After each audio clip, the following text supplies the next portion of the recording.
Dialogue dives are some of my favorite videos to do, and based upon the response I've gotten from all you beautiful people, you seem to enjoy them as well.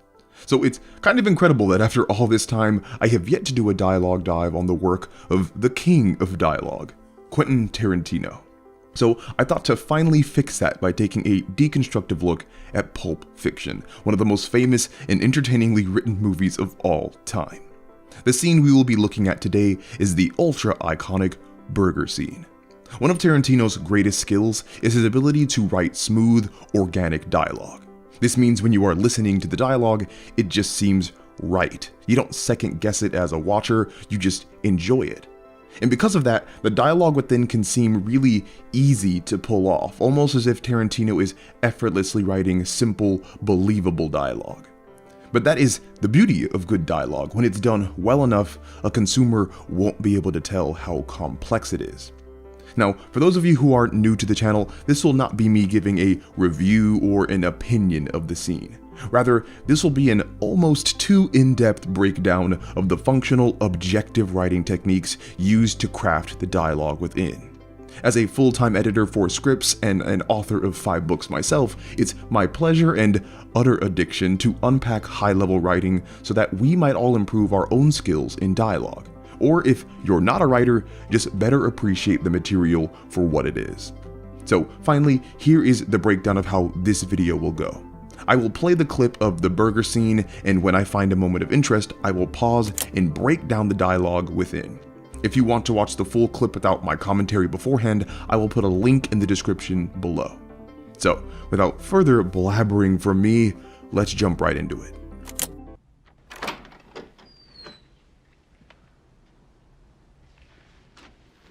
Hey kids, how you boys doing? Hey, keep chilling.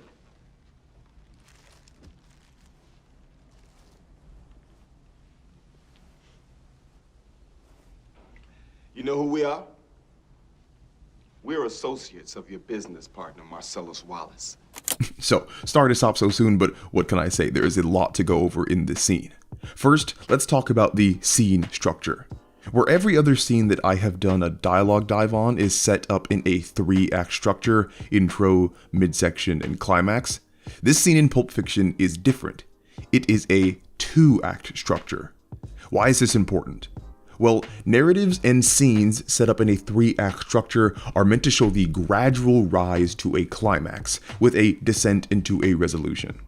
Narratives in a 2-act structure depict an abrupt change, meant to juxtapose the 2 story halves against each other. TV Tropes has a great definition for 2-act structures. They write, "The story is neatly divided into 2 parts. The first part will be lighthearted and straightforward compared to the second, which will wrap things up in a realistic, mixed bag sort of way. It comes in 2 flavors, the rise and fall variety, which has everything on the up and up in the first act, and in the second act, shoots it all to hell." Now, if you know anything about this scene, you know how accurate that is, but we'll get into that later. For now, I want to quickly break down why the upcoming dialogue is used as it is. So much of being able to write compelling dialogue is having high situational awareness of your narrative and how your audience is consuming it.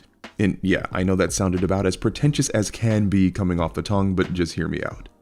If you think about the actual events of this burger scene, we can start to gain a clear picture of the artistic choices and writing techniques used to enhance it. The scene is almost 7 minutes long, which is pretty beefy all things considered, but the actual events of the scene are very few in number. When you get down to it, all that happens is Jules and Vincent walk in, they find the suitcase, and they kill Brett and his friend. That's the whole scene. We don't learn what's in the suitcase, we don't learn what Brett did to Marcellus Wallace, we don't get any other relevant plot information. Another writer could have thought up these events and made a 30-second scene of entering, shooting, and getting the goods. But that would have been a waste of a scene, at least for this film, and Tarantino recognized that. A good writer is always looking for every opportunity to entertain their audience and build their characters, and sometimes that means dramatizing the simple. Tarantino took a scene that could have been straight action and slowed it down significantly to focus on the characters and their interactions. And the best way to do that is through dialogue. So, if the scene was going to be given life through dialogue, Tarantino then had the task of using the dialogue most effectively. But dialogue is a tool for creation. It's always used to build something in a narrative, from building the plot, to building personality for the characters, to building the world. But in this scene, Tarantino chose to use the dialogue to build tension. Now, tension in a narrative setting is derived from mystery, from the unknown, and the consequences that arrive from the unknown. Shortly before Jules and Vincent enter the building, we saw them ready a few guns. Tarantino certainly purposefully showed this to the audience to give us the expectation that people were going to die, or at least be shot. We, as the audience, expect conflict and opposition. And fostering that expectation was a great decision because the opening dialogue to the scene is contradictory to that expectation. It subverts it. Jules and Vincent walk in and they are super nice. There aren't armed assailants waiting for them in the apartment, just some regular jabronis. There isn't open conflict, there isn't open opposition, but there is the subtext of it, and that creates the tension. Instead of immediately jumping into violence, Tarantino keeps us on the edge of our seat with dialogue, waiting for the violence to happen, wondering if it will happen. We as the audience don't know anything about Jules or Vincent. We don't know if they're here to intimidate or to murder, and that mystery creates tension over the consequences. And the subtext of the scene is meant to heighten the threat of that potential by putting Jules in a position of power over Brett and his friend. Now, I've talked about subtext in a few of my other dialogue dives, but we can definitely go over it again here. Subtext is the implicit, underlying meaning, message, and theme of dialogue, and it's very hard to pull off because you basically have to write two conversations at once. You have the spoken, explicit conversation, and then the unspoken, implicit conversation. Think of it almost like subliminal messaging. With all that in mind, let's look again at what Jules says and does just in the first few moments of this scene.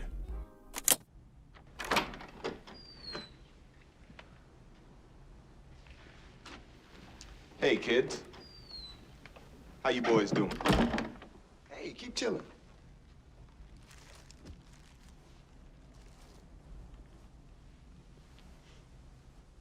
He walks in, greets the guys with a smile, and tells them that they can relax. But that is the message of the explicit dialogue. The implicit dialogue is much more intimidating.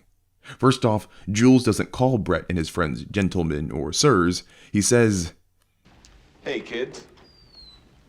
How you boys doing?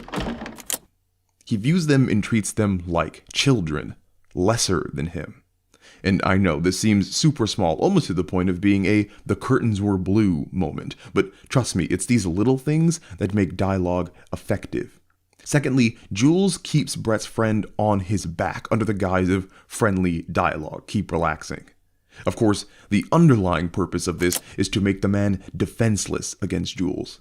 It's a lot harder to dodge bullets on your back. Just in these first few moments, Jules establishes a dominant position of power and control through dialogue.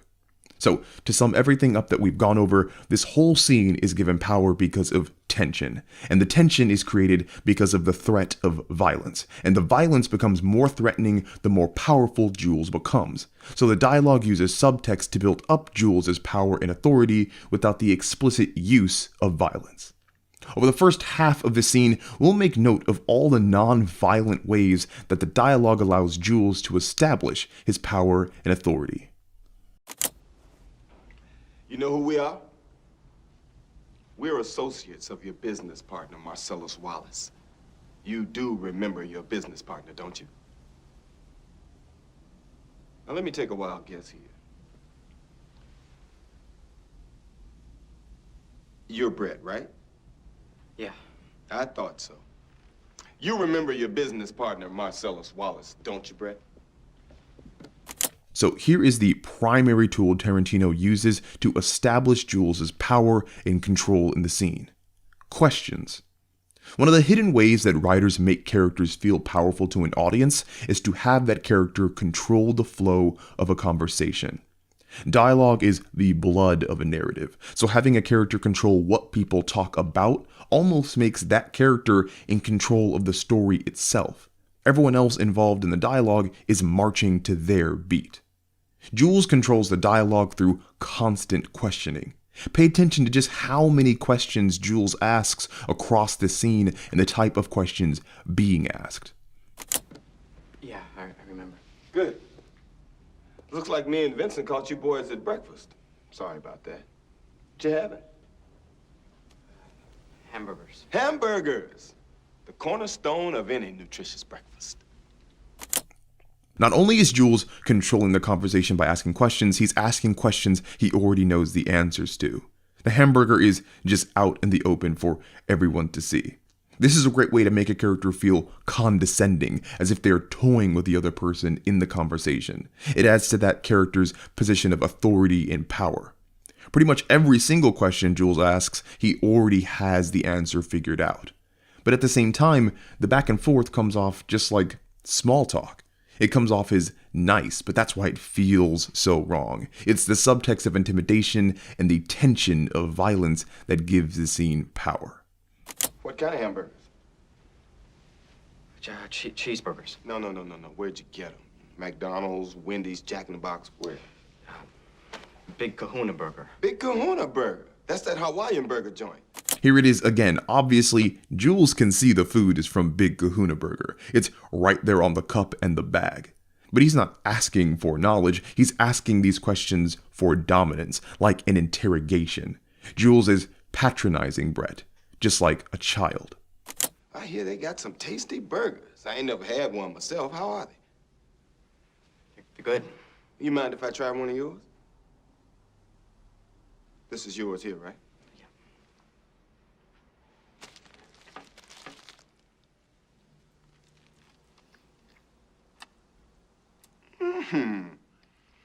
This is a tasty burger.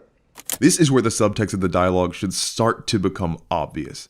Jules is literally eating this man's food. But he doesn't take the burger. He does something more authoritative. He asks Brett for the burger. It's humiliating because it gives Brett the illusion of choice and power when there really is none, and Brett knows it. It's one of those non-violent ways Jules uses dialogue to establish power. Vincent, you ever had a Big Kahuna Burger? Want a bite? They're real tasty. Ain't hungry. Well, if you like burgers, give them a try sometime. Me? I can't usually get them because my girlfriend's a vegetarian, which pretty much makes me a vegetarian. But I do love the taste of a good burger. You know what they call a quarter pounder with cheese in France? No. Tell them, Vincent. Royale with cheese. Royale with cheese. You know why they call it that? Because of the metric system? Check out the big brain on Brad. You're a smart motherfucker, that's right. The metric system. Here we just get a nice condescending compliment just for good measure. Send this. Sprite. Sprite, good. You mind if I have some of your tasty beverage to wash this down? Go right ahead.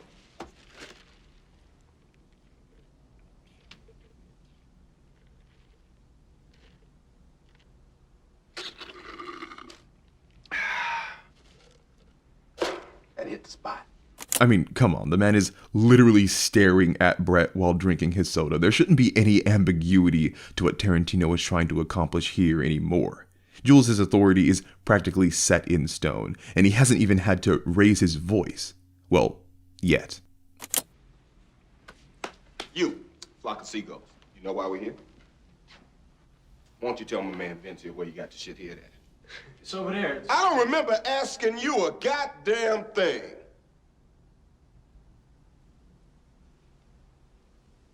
And here is where Jules says the quiet part out loud. He's been controlling the conversation and by extension, controlling the men through having them answer his questions. So when one of them speaks up without his prompting, he instantly responds in anger because his control and authority are being undermined. It's this transition from tepid kindness to hostility that validates and amplifies an audience's perception of the danger of this scene. Jules then works to regain control over the conversation by having Brett's friend answer his question. You were saying? It's in the cupboard. No, the one by your knees.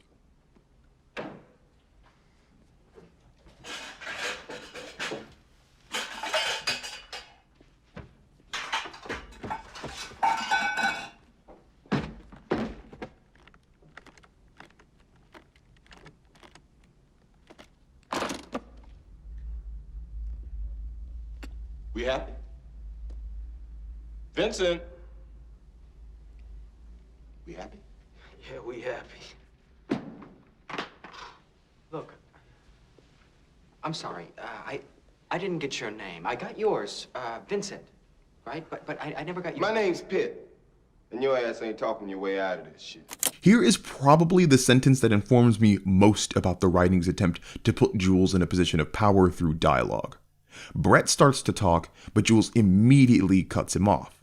Brett is trying to find a wedge to move the conversation to be in his control. And remember, for this scene, the conversation is synonymous with power.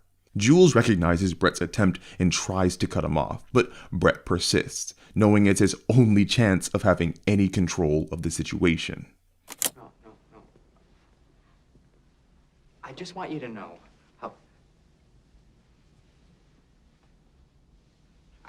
know how sorry we are that things got so fucked up with us and Mr. Wallace. Here is another subtle clue that control of the conversation is synonymous with power in the scene.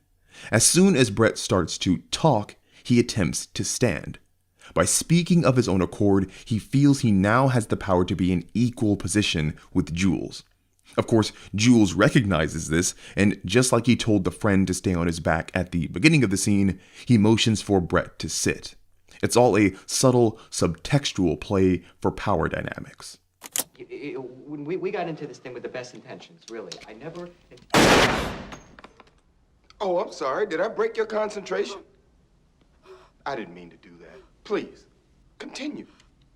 You were saying something about best intentions? And here is the true consequence of Brett continuing to talk after Jules warned him not to.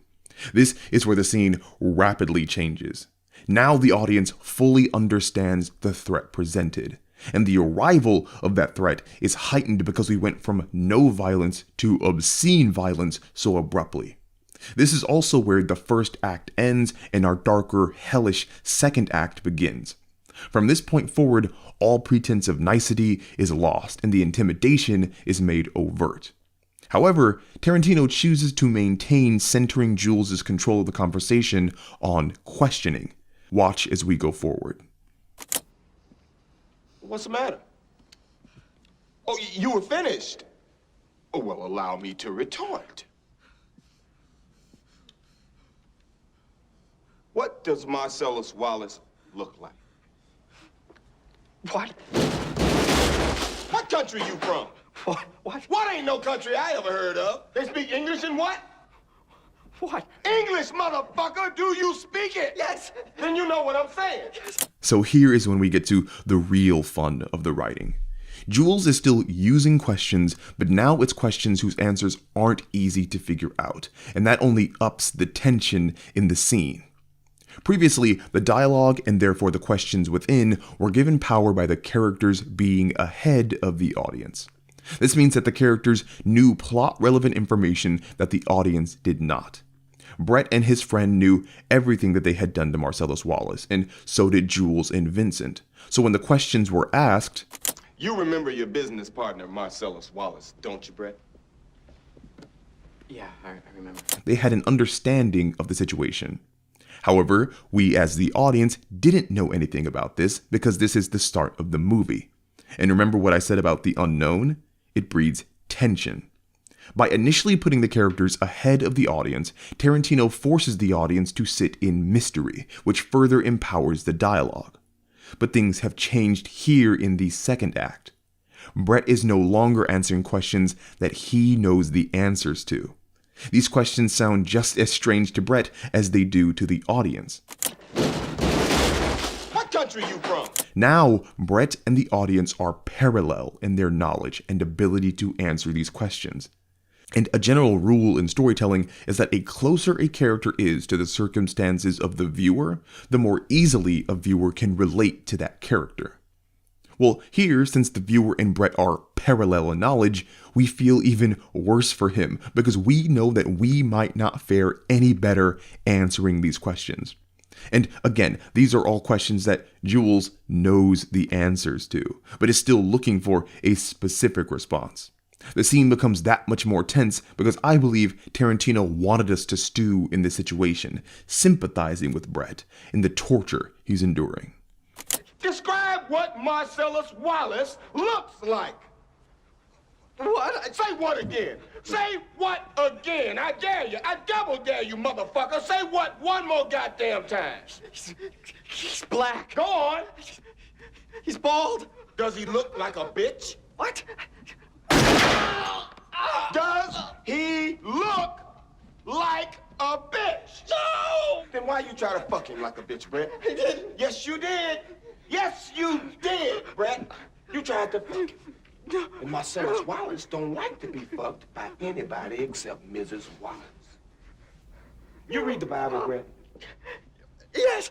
Well, there's this passage I got memorized. Sort of fits this occasion. Ezekiel 25:17.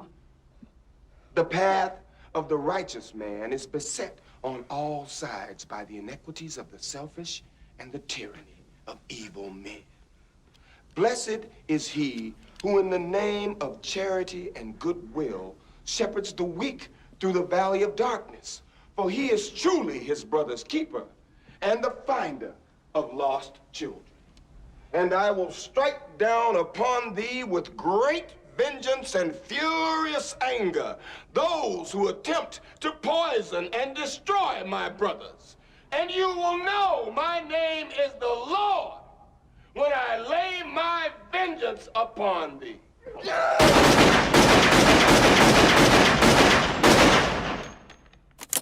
This is great. So to cap the scene off, Jules quotes the Bible, which is really kind of perfect when you think about it, because what higher authority and power is there than divine judgment? Jules isn't just working on behalf of a criminal, he is enacting holy retribution. And just to show that writers can really take inspiration from anywhere, let's listen to the first part of that Bible verse again. The path of the righteous man is beset on all sides by the iniquities of the selfish and the tyranny of evil men. Blessed is he who in the name of charity and goodwill shepherds the weak through the valley of darkness, for he is truly his brother's keeper and the finder of lost children. Now, not very many might recognize this in the moment, but none of that first part of the verse is actually part of Ezekiel. Tarantino actually pulled that from the beginning of the 1976 Japanese film Karate Kiba. The path of the righteous man and defender is beset on all sides by the iniquity of selfish and the tyranny of evil men. Tarantino is a well-known sucker for Eastern fiction like that, so he just put it in Pulp Fiction. It's a small thing, but it is a testament to show that all great writers are thieves, and dialogue can be inspired from anything close to your heart. And speaking of great writers, let's recap how Tarantino enhanced this scene's tension and drama through dialogue. Instead of Jules just walking in, shooting, and getting the briefcase, he made small talk with Brett, took and ate Brett's last meal, shot Brett's friend dead in front of him, shot Brett in the shoulder, literally put the fear of God into Brett with the Bible verse, and then turned Brett into Swiss cheese. That's some pretty good dramatization of a simple scene, if you ask me.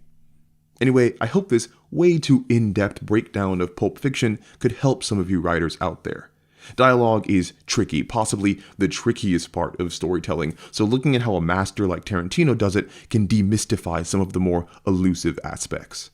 Thank you all for watching all the way into the end. If you like what you heard, leave a like, comment, or subscribe. If you want to be a real homie, support on Patreon, check out my books on my website, or hop on over to the second channel. Links will be in the description below. As always, it was a pleasure, and I will talk to you all again soon.